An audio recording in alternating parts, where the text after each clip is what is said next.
हमारे इस वीडियो में आज हम लोग सजीव के विशेषता और उसके आवास के बारे में विस्तार से जानेंगे। इस चैप्टर में हम जानेंगे कि सजीव क्या होते हैं, उनके कौन से परिवेश हैं, वो कहाँ कहाँ रहते हैं, उसके बाद उनके आवास कहाँ हैं और कौन सी जगहें उनके अनुकूल होती है। इसके साथ ही हम ये भी जानेंगे कि ज़मीन के अंदर यानी कि पानी में या फिर कहें कि स्थल पर या फिर अलग अलग जो जगहें हैं मरुस्थल में कौन कौन से जीव पाए जाते हैं और पर्वतीय क्षेत्र में किस तरह के पेड़ पौधे और जंतु पाए जाते हैं, इसके बारे में जानकारी इकट्ठा करेंगे। ये जो चैप्टर है सीटेट के दृष्टि से बहुत ही महत्वपूर्ण है। तो आइए स्टार्ट करते हैं। ये शुरुआत होती है बूझो और पहेली, जो कि राजस्थान घूमने जाती है, और फिर वहाँ से उन्होंने क्या क्या चीज़ें देखी, इधर से शुरू हो जाता है। तो सजीव और उनका परिवेश। पहेली और बूझो के मस्तिष्क में एक और विचार आया कि जिन स्थानों की उन्होंने सैर की थी वहाँ किस प्रकार के जीव पाए जाते हैं। तो मरुस्थल में ऊँट पाए जाते हैं, पर्वत पर बकरी और याक देखे जाते हैं आमतौर पर। उन्होंने जब ओडिशा के पुरी के समुद्र तट पर पहुंचा तो उन्होंने देखा कि केकड़े और अनेक प्रकार की मछलियां थीं जिन्हें मछुआरे पकड़ रहे थे। साथ ही चींटियां जैसे अनेक प्रकार के जीव इन सभी स्थलों पर उपस्थित थे। इन क्षेत्रों में पाए जाने वाले विभिन्न प्रकार के पौधे क्षेत्रों के पौधों की प्रजातियों से भिन्न थे। इन विभिन्न क्षेत्रों का परिवेश कैसा था, क्या उनका परिवेश भी एक समान था, आइए उसके बारे में जानते हैं। करते हैं समुद्र में जो पौधे और जंतु रहते हैं उससे। समुद्र में कई प्रकार की प्रजातियां रहती हैं पौधों की, कई तरह के मछली रहते हैं। तो वो जब सांस लेते हैं वो श्वसन उस जल में जो विलय ऑक्सीजन है उसका उपयोग करते हैं वो सांस लेने में। और उसके साथ ही वहाँ के जो पानी रहते हैं वो खारे पानी रहते हैं, नमकीन लवणीय जल। उसी तरह मरुस्थल में जल बहुत कम पाया जाता है और मरुस्थल दिन में बहुत गर्म हो जाता है बालू, और उसके साथ रात में बहुत ठंडा भी हो जाती है। मरुस्थल में पाए जाने वाले पौधे एवं जंतु भूमि पर रहते हैं और श्वसन के लिए आसपास की वायु का उपयोग करते हैं, जबकि समुद्र में जो पाए जाते हैं वो जल में उपस्थित ऑक्सीजन का उपयोग करके श्वसन की क्रिया को पूर्ण करते हैं। उसके बाद हम जानते हैं कि समुद्र तथा मरुस्थल अलग अलग प्रकार के परिवेश हैं और हम इन दोनों क्षेत्रों में बिल्कुल अलग अलग प्रकार के पौधे और जंतु को देखते हैं।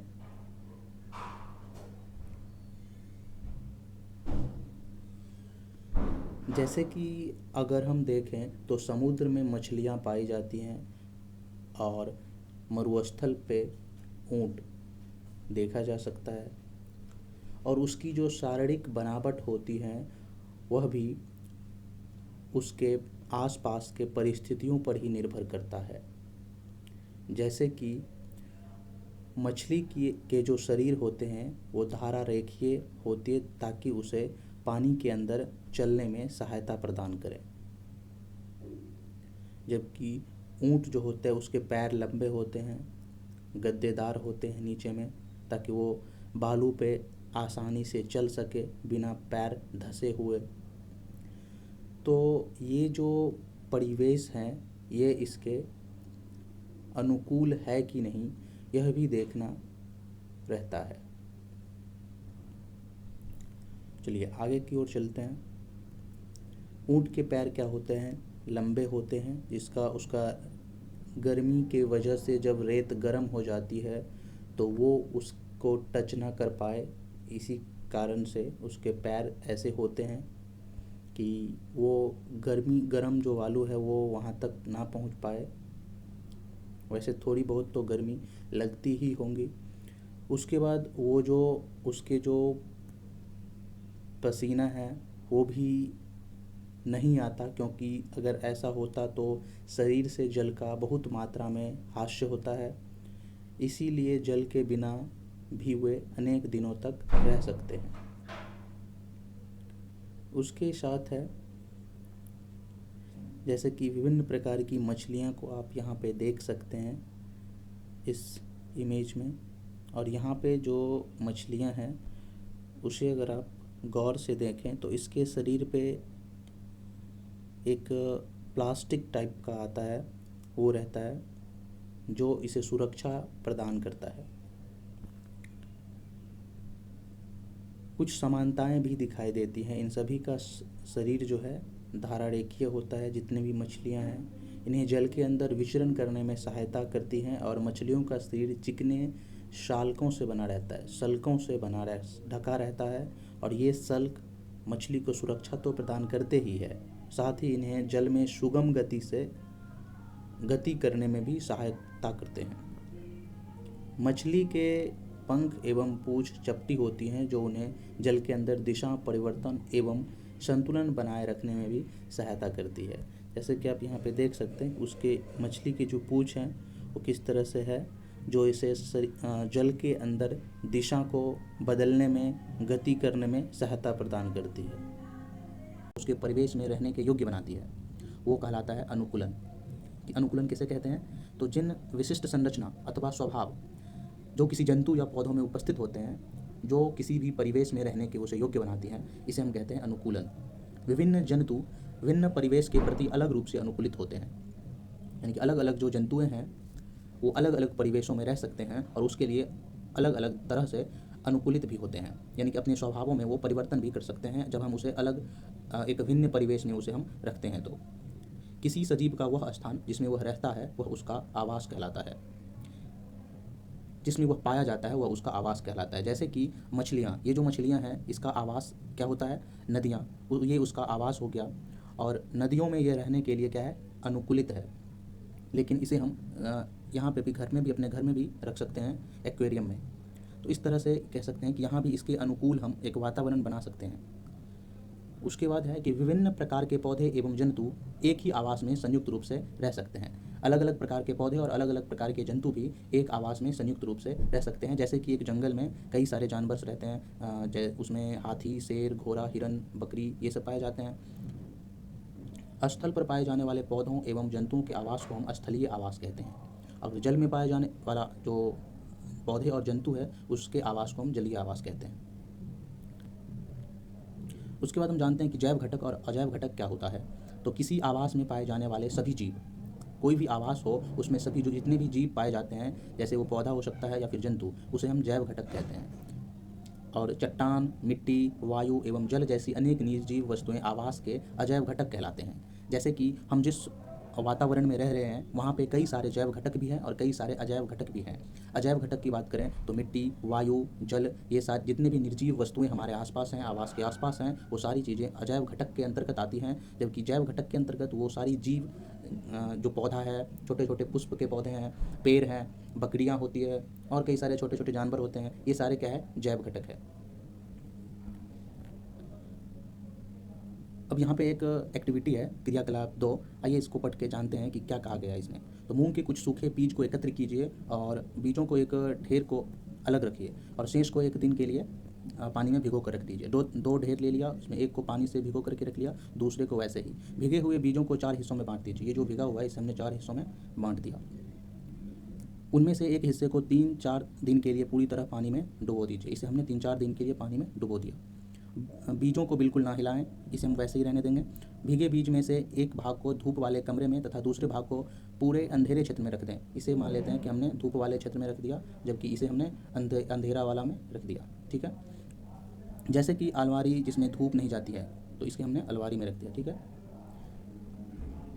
अंतिम भाग को बहुत ही ठंडे वातावरण में रखते हैं। ये जो बच गया इसे हम रेफ्रिजरेटर में रख देते हैं। ठीक है, या उनके चारों ओर बर्फ लगा करके आप रख सकते हैं।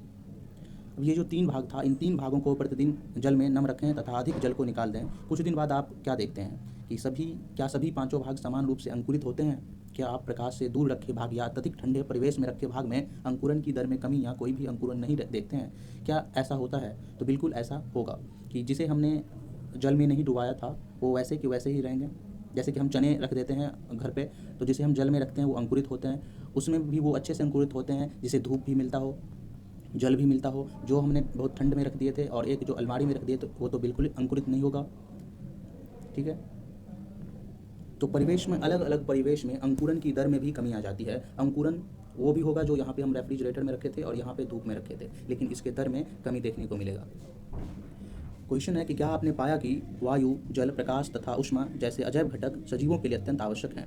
वास्तव में ये अजैव कारक सभी जीवों के लिए महत्वपूर्ण है। बिल्कुल सभी जीवों को वायु चाहिए, जल, प्रकाश और ऊष्मा, इन अजैव घटक सजीवों के लिए अत्यंत ही आवश्यक होते हैं।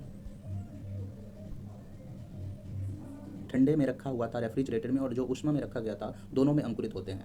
तो इसलिए हम कह सकते हैं कि सजीव बहुत ठंडे और बहुत उष्ण परिवेश में भी पाए जाते हैं।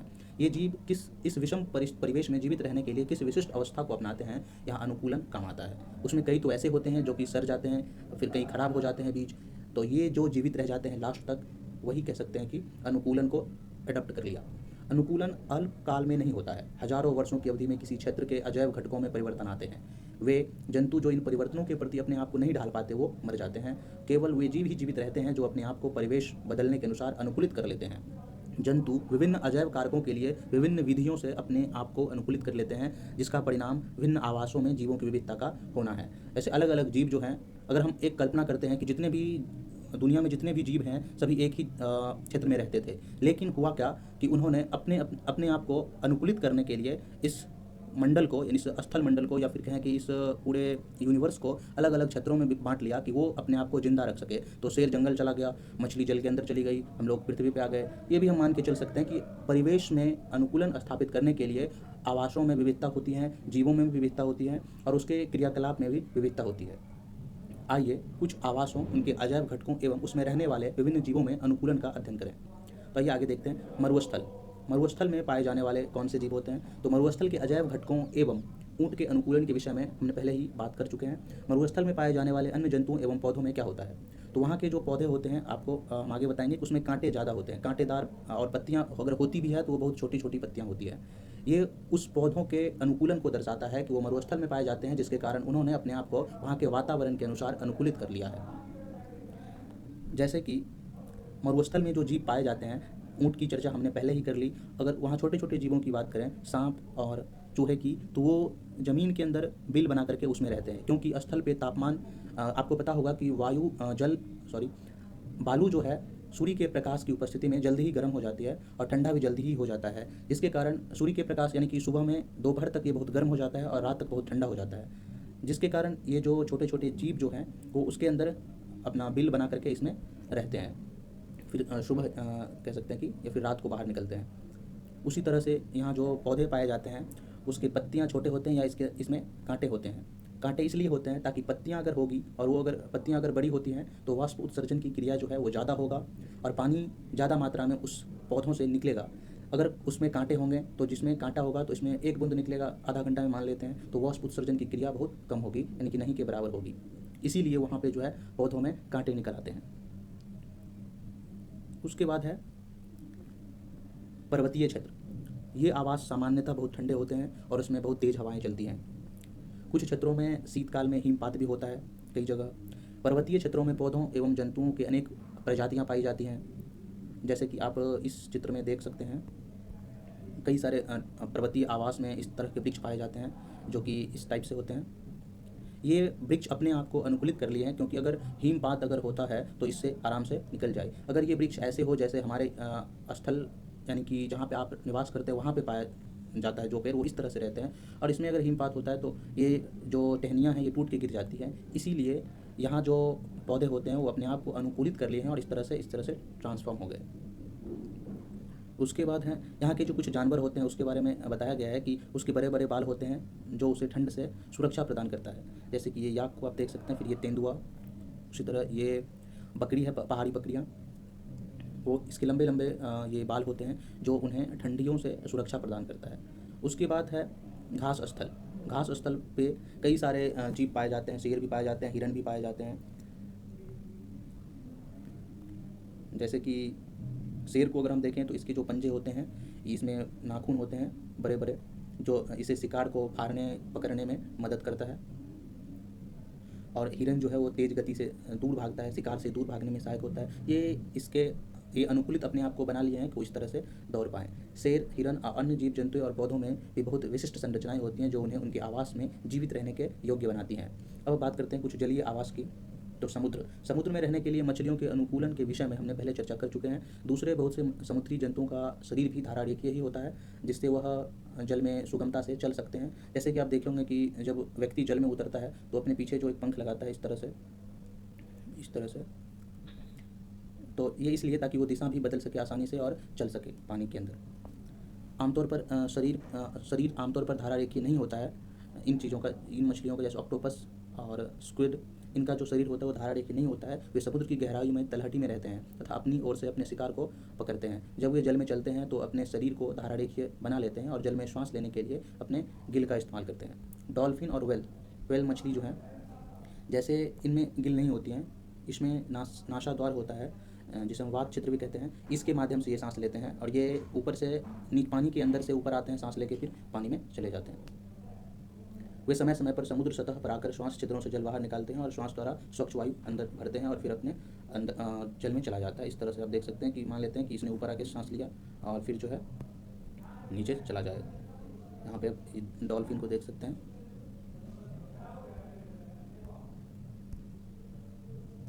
तालाब एवं झील की, तो तालाब और झील पे जब आप भी कभी गए होंगे, कुछ ऐसे भी पौधे होते हैं जो पानी के ऊपर तैरते हुए रहते हैं, जिसे नीचे से कोई संपर्क नहीं रहता है। और कुछ ऐसे भी पौधे होते हैं जो कि पानी से ही निकल के आते हैं ऊपर, जैसे कि आप इस फोटो में, इस इमेज में देख सकते हैं। तो इन पौधों का तना जो है वो बहुत लंबा होता है, खोखला एवं हल्का होता है। तना जल की सतह तक वृद्धि करता रहता है, जबकि पत्तियां एवं फूल जल की सतह पर तैरते रहते हैं, पलवन करते रहते हैं। उसके बाद है हमारे आसपास के जीव। तो हमारे आसपास आवासों बस हमारा ही आवास नहीं है, बल्कि कई जीव जंतुओं का आवास भी है। पेड़ पौधों का आवास कह सकते हैं, जंतुओं का आवास कह सकते हैं। जैसे कि आप कल्पना कीजिए कि यदि हम जानना चाहें कि हमारी सूची में सजीव के कौन कौन से उदाहरण हैं, तो कई सारे जीव पौधे सजीव के अंतर्गत आते हैं और कई सारे ऐसे हैं जो निर्जीव में आता है, जैसे कि ये चट्टान पत्थर, ये अजैव घटक भी कहलाते हैं ये। तो अपने चारों ओर पाई जाने वाले विभिन्न जंतुओं के विषय में सोचिए और उसमें निर्जीव और सजीव के समूह में बांटिए। तो 2 समूह बनाइए, सजीव और ये निर्जीव। तो ये तो आसान काम है, कुर्सी मेज आ जाएगा निर्जीव में, जबकि पशु पक्षी पौधा ये सब आ जाएंगे सजीव में। उसके बाद क्या सभी सजीवों को भोजन की आवश्यकता होती है? बिल्कुल, सजीवों को भोजन की आवश्यकता होती है। उसके बाद है क्या सभी सजीवों में वृद्धि परिलक्षित होती है? हाँ, तो पौधा जो है वो बड़े होते हैं तो वृद्धि तो होती है, व्यक्ति भी छोटे से फिर बड़े होते हैं। जैसे कि आप इसमें देख सकते हैं। क्या सभी सजीव श्वसन करते हैं? बिल्कुल, सभी सजीव श्वसन भी करते हैं। क्या सभी सजीव उद्दीपन के प्रति अनुक्रिया करते हैं? यहाँ पे समझने वाली बात है उद्दीपन और अनुक्रिया, कि जब उद्दीपन क्या होता है कि हम छींकते हैं कब, जब कुछ ना कुछ डस्ट हमारे नाक में चले जाते हैं तब भी हमको छींक आती है। तो वो जो डस्ट है वो उद्दीपक है, और वो जो हमारे नाक में गए और एकाएक जो हमने छींका, ये अनुक्रिया कहलाती है, कि हमने उसके प्रति जो क्रियाएं की, ये अनुक्रिया होते हैं। और वो ये जो प्रोसेस है ये उद्दीपन कहलाता है। जैसे कि यहाँ पे देख सकते हैं कि हम इन सभी प्रकार के परिवर्तनों के प्रति अनुक्रिया करते हैं। वातावरण में होने वाले इन परिवर्तनों को उद्दीपन कहा जाता है। सजीव में उत्सर्जन, बिल्कुल, उत्सर्जन अपशिष्ट पदार्थों का निष्कासन को हम उत्सर्जन कहते हैं। हमारे शरीर में कुछ अपशिष्ट पदार्थ उत्पन्न होते रहते हैं, पसीना का निकलना, ये भी उत्सर्जन का एक उदाहरण है। उसी तरह पौधों में भी उत्सर्जन होते हैं।